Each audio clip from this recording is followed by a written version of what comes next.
அன்பான யூடியூப் நேயர்களுக்கு அன்பு வணக்கங்கள்.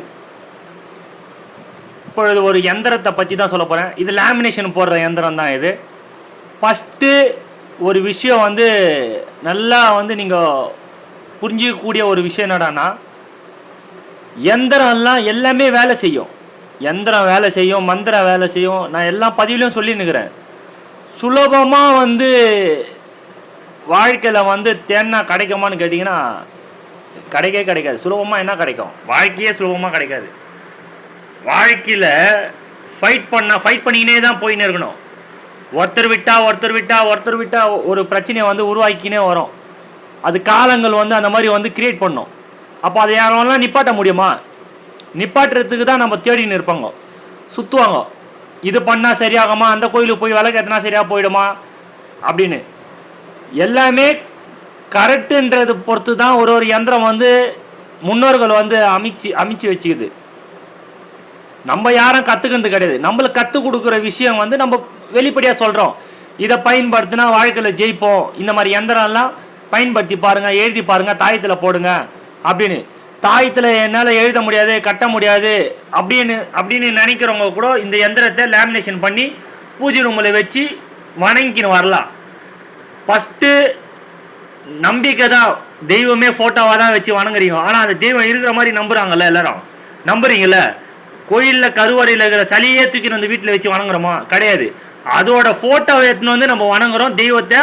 அப்போது நம்ம குடும்பத்தை காப்பாற்றுறது. அந்த மாதிரி யந்திரமும் காப்பாற்றும். இதெல்லாம் தெய்வத்தை வசீகரம் பண்ணுறது. எல்லாம் புரிஞ்சுக்கோங்க. வசியம்னாவே பாசிட்டிவ் எனர்ஜி, நிம்மதி, எல்லாமே தசா புத்தி எல்லாமே மாறுறது. நம்மளோட மெயினை டிஸ்டர்பன்ஸ் எதுனா பண்ணினே இருந்ததுன்னா அதை சரி பண்ணுறது தான் குடும்பத்தில். நல்லா புரிஞ்சுக்கோங்க. இந்த யந்திரம் வேலை செய்யும். இது யார் யாருக்கு? குடும்பத்தில் இருக்கிறவங்க அத்தனை பேருக்கும் நோய் விலகும். இந்த யந்திரம் பூஜை ரூமில் வச்சு வணங்கும் போது நோய் விலகும், ஈகோ விலகும். ஈகோனா கணவன் மனைவிக்குள்ளே ஒரு ஷெல்ஃபிஷ் ஒன்று இருக்கும். அதனாலே பாதி பிரச்சனை வரும். இவங்கள பார்த்து அவங்கள குறை சொல்கிறது, அப்படிலாம் கேஸ்லாம் நிறைய பேரை பார்த்துக்கிறோம். நிறைய பிரச்சனைகள்லாம் ஏகப்பட்டது வரும். ஆனால் அவங்களுக்கே தெரியாது. அந்த வீட்டை விட்டு வெளியே வந்தால் அவங்க நல்லவங்களாகிடுவாங்க. குடும்பத்தில் தேவையில்லாத பசங்களை அடிக்கிறது, சண்டை சச்சரவு வருது, நிம்மதியே இருக்காது வீட்டில். வீட்டுக்கு ஏண்டா வரோம் அப்படின்ற மாதிரிலாம் நினப்பில் சில பேருக்கு இருக்கும். இந்த யந்திரம் லேமினேஷன் பண்ணி உங்களோட பூஜை ரூமில் சாமிக்கு தீபார்த்தனை பண்ணுற மாதிரியே பண்ணிக்கின்னு இதில் ஒரே ஒரு நீங்கள் லேமினேஷன் பண்ணும்போது என்ன பண்ணணும்னு கேட்டிங்கன்னா, அதில் மாற்றம். மேலே உங்களோட 2 குலதெய்வத்தோட பேரை எழுதணும். யார் 2 பேர் குலதெய்வம்னா, இப்போ அந்த வீட்டில் கணவன் மனைவி இருப்பாங்க. கணவனோட குலதெய்வம் ஃபஸ்ட்டு எழுதிட்டு அந்த வீட்டோட தலைவியோட குலதெய்வத்தோட பேர் இங்கே எழுதணும். இந்த யந்திரத்துக்கு மேலே நீங்கள் லேமினேஷன் எடுக்கிற இடத்துலேயே தமிழ்லேயே போடலாம். உங்களோட குலதெய்வத்தோட பேர் இந்த யந்திரத்துக்கு மேலே வரணும். அதே மாதிரி தலைவியோட பேர் இந்த இடத்துல வரணும், அந்த யந்திரத்துக்கு கீழே வரணும். அதை எழுதிட்டதுக்கு அப்புறமா வசின்னு போடணும். ஏன்னா நீங்கள் 2 பேரும் தான் வசியமாகணும்.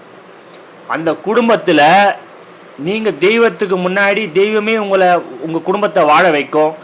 நோய் நொடி இருந்தாலும் நோய் நொடியிலேருந்து எடுக்கும். டிப்ரெஷனில் இருந்தாலும் டிப்ரெஷன் எடுக்கும். இந்த ஒரு யந்திரம் அற்புதமாக வேலை செய்யும். நவகரகம் 9 பேர் தான், 9 கட்டம் நவகரகத்தில். ஓகேங்களா? அதே மாதிரி இந்த 9 கட்டத்தில் வசியமான ஒரு யந்திரம் இருக்குது நம்பரில். இதை பயன்படுத்தும் போது உங்களுக்கு அருமையான ஒரு ரிசல்ட் கிடைக்கும். லேமினேஷன் வச்சு நீங்கள் வணங்கினா போதும். இது விருப்பம் இருக்கிறவங்க இதுக்கு கட்டணம் உண்டானா கன்ஃபார்மாக கட்டணம் உண்டு. ஏன்னா காசு இல்லாமல் எதுனா சும்மா வந்தால் அது உங்களுக்கு பலன் அடையாது. ஏன்னா அதோட மகத்துவமே தெரியாது. புரியுதுங்களா? தெய்வத்தோட ஃபோட்டோ கூட காசு கொடுத்து வாங்குறீங்க. உங்களோட வாழ்க்கைக்கு இந்த யந்திரம் உங்கள் குடும்பத்தில் எல்லாரையுமே காப்பாற்றும். அந்த ஈவோலேருந்துலாம் உடச்சி எடுத்துன்னு தரோம். 1600 ரூபாய் இதோட கட்டணம். உங்களுக்கு வாட்ஸ்அப்பில் இந்த யந்திரத்தோட டீட்டெயில் ஃபுல்லாக கம்ப்ளீட்டாக அதில் என்ன மேலே பேர்லாம் நாங்கள் எழுதிருக்க மாட்டேன். இந்த மேலே பேர் எழுத மாட்டேன். ஏன்னா நீங்கள் லேமினேஷன் அந்த பிரிண்ட்டு எடுக்கும்போது அந்த இடத்துல நீங்கள் பேர் மேலே எழுதிக்கணும். உங்கள் 2 குலதெய்வத்து பேர், கணவன் மனைவியோட பேர் கீழே எழுதணும். அப்போது அந்த லேமினேஷனுக்கு மேலே பக்காவாக இருக்கும். நீங்கள் அந்த டைப்பிங் பண்ணும்போது கரெக்டாக இருக்கும். அது என்ன கலரில் பண்ணணுன்ற சொல்லுவேன். சாம்பிராணி இதுக்கு எது காட்டணுன்றது ஒன்று சொல்லி தருவேன். முயற்சி பண்ணி பாருங்கள், உங்கள் வீடு அருமையாக இருக்கும். பக்கத்தில் சண்டை, அக்கத்தில் சண்டை, எந்நேரம் எதுனா ஒரு பிரச்சனை அப்படின்னு இருக்கிறவங்க இதை பயன்படுத்தி பாருங்கள். வாழ்க்கையில் நீங்கள் வெற்றி பெறலாம். இந்த பிடிச்சிருந்தா லைக் பண்ணுங்கள், ஷேர் பண்ணுங்கள், சப்ஸ்கிரைப் பண்ணுங்கள். மிக்க நன்றி.